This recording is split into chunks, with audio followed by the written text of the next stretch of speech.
Global happenings today. We communicate, we analyze global news. Stay tuned. Hello, great people. Welcome back to Global Happenings today. We're so excited to have you again. Peter Obi is currently mourning because of the demise of one of his party chieftain and also a chairman in one of the local government in the North Central.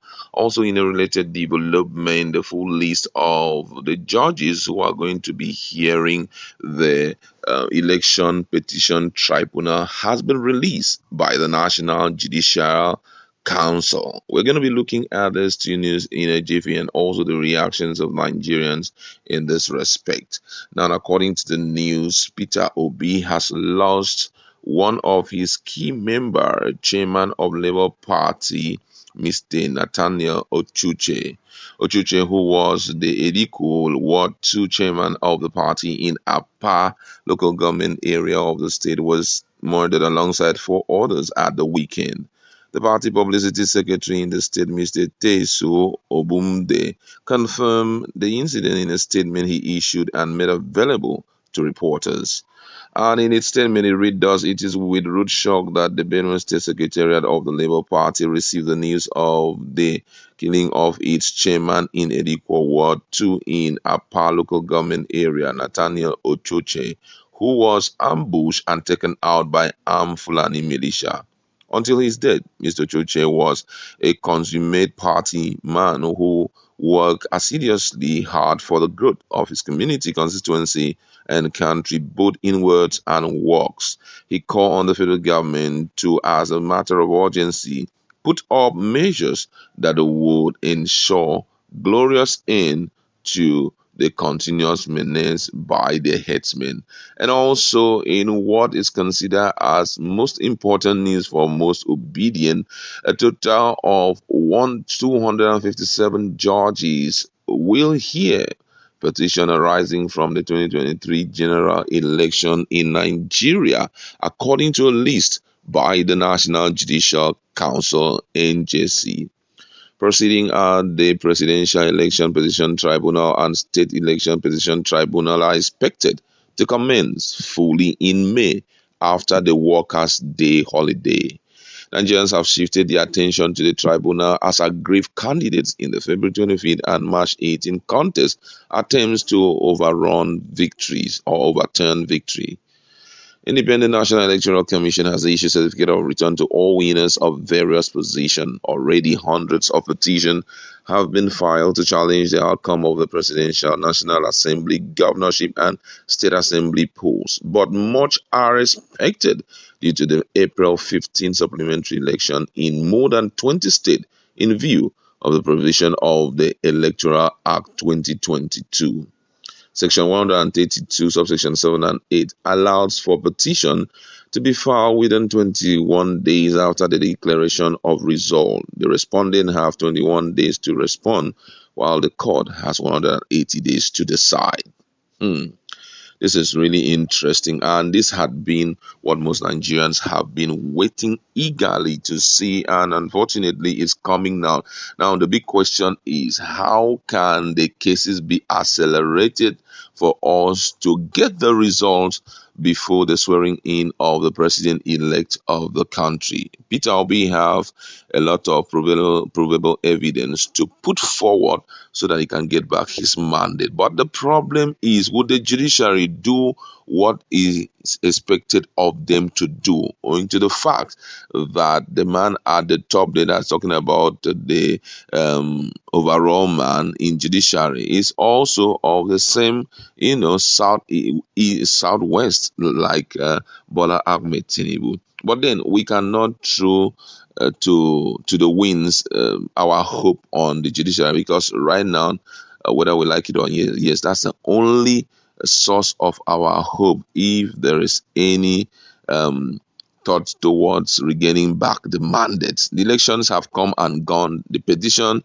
is the only place that people can recover back their mandate. I have my colleague here in the house. We're going to be looking at a lot in that regards. How fruitful do you think the judiciary will make the election petition tribunal to be especially the presidential election?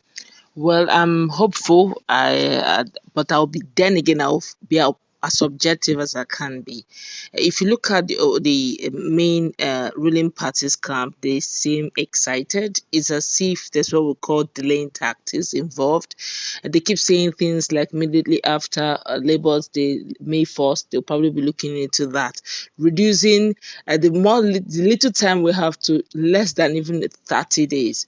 We're looking at 180 days, and we've not even started the process. Usually they will have this pre-hearing time, after which they will keep adjourning and all that, but many Nigerians believe, in all honesty, that they can actually expedite action. But we have seen situations where we see these delaying tactics playing out. A case study of Mazin Namdekano, where one would have expected that case ought to have been done, dusted and concluded, but they keep adjourning it.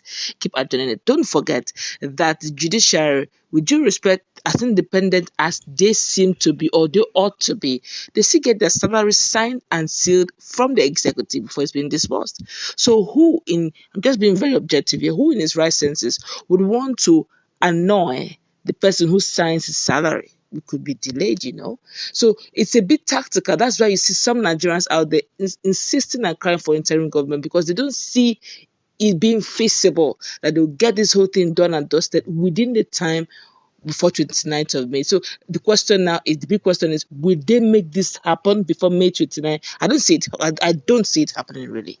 And another thing I want to ask, based on your suggestion, or based on your position on this, after the election or after the swearing in, do you think that if Peter Obi wins, the president-elect will leave the position for him? Is there any possibility like that?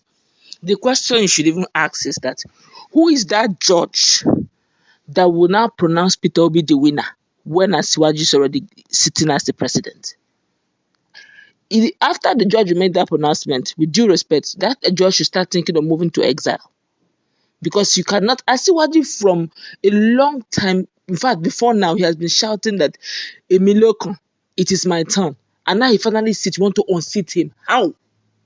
In fact, even if if they manage to announce Peter Obi as the winner after Asiwaju have been sworn in, I don't think, if care is not taken, Peter Obi may be on exile, because the way they will look at, the way they will rope things on his head, that he's the one causing arrest. He has not even entered, so they say he's causing arrest. That much more. So whatever that's why you see young Nigerians screaming and shouting for a interim government if they know they can't expedite action on the judiciary, because the whole thing looks almost Impossible. Yes, if he enters. Well, interim government is not part of Nigeria's constitution. It's not been there. It has never been there. We saw its introduction during the military era, when power was handed over to Shinekong and all of that. So, which means there's no hope for obedience, or do you think that something will happen in a very short time and all of that? But for me, I feel that with what President Muhammadu Buhari had said, that on the 29th he will be handing over to Asiwaju Bola Ahmed Tinubu. I think Peter Obi should explore any available means to get back his mandate. But as far as it's going to be the legal way, I don't know if it, but however, we're just talking as in it, because judiciary will also want to redeem back their image. They've lost their credibility for a while now. So I feel they may want to go extra mile to do something crazy. I'm just thinking. Only way, personally, I feel they can redeem their image, televise their proceedings. Because once it's televised, any shenanigans, any technical hitches, Nigerians will see it real time. And that way Nigerians will know how the readings and the proceedings went. All right, let's leave it there.